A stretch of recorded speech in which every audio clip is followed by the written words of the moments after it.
Guys, the electricity is about to be cut off in Van der Kloof by Eskom because of the money stolen by the deployed cadres of the African National Congress in the Renosterberg municipality.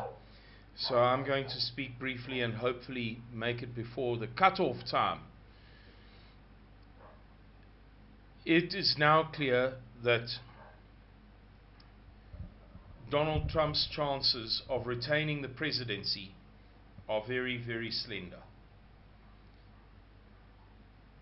So slender as to be described as near impossible.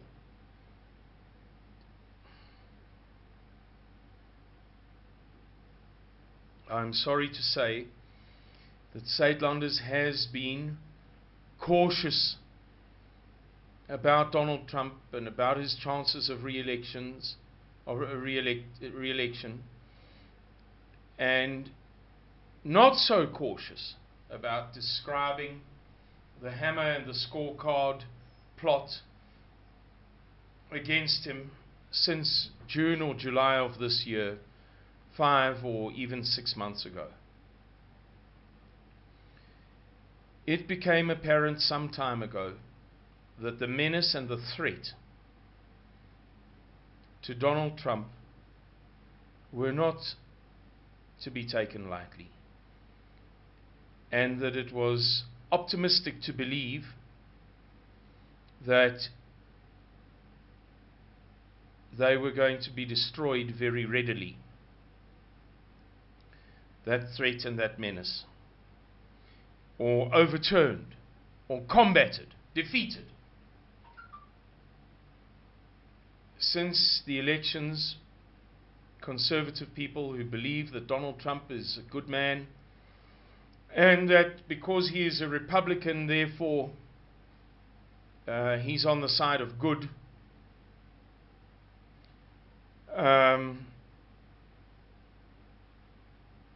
that he and the conservative forces would retaliate against the democratic election coup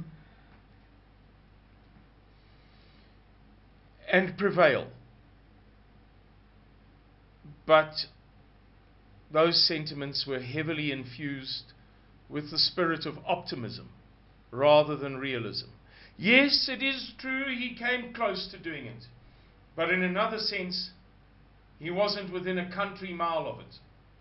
If you paid attention to how the courts rejected him, and you recognize that from the very bottom of the United States judicial system to the very top, the initiatives on behalf of him were rejected out of hand, then you realize actually he was nowhere near getting it right. And I want to say to you today, please recognize that Suidlanders talks about these things for your benefit. That we do this investigation and research, which costs enormous proportions of our resources, in order that we can do a better job of helping you, assisting you, providing a national emergency plan for you in the months and years to come.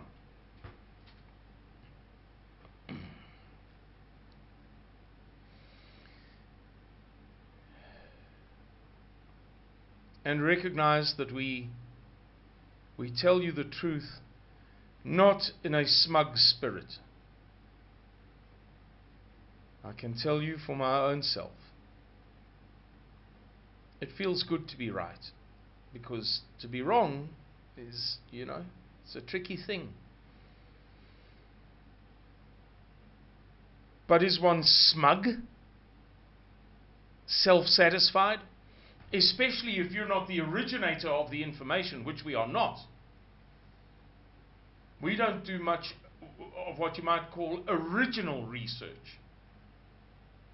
We research other people's research and then try to make very good sense of it, to analyze it intelligently, and then draw conclusions and then pass them on to you. It's not heartwarming. It does feel good not to be wrong, but it's not heartwarming. I don't think any of us go to bed at night feeling great that we got a prediction right. I certainly don't. So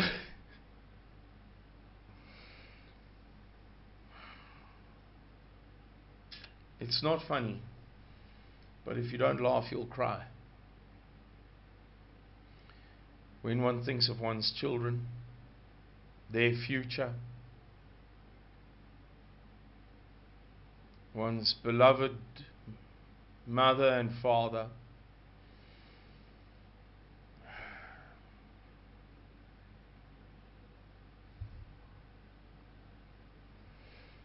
it's terribly distressing.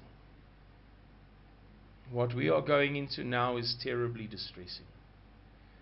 But if there is one word of encouragement that I can give you, it is that our only hope lies in the Christ. And therefore, in turning to Him,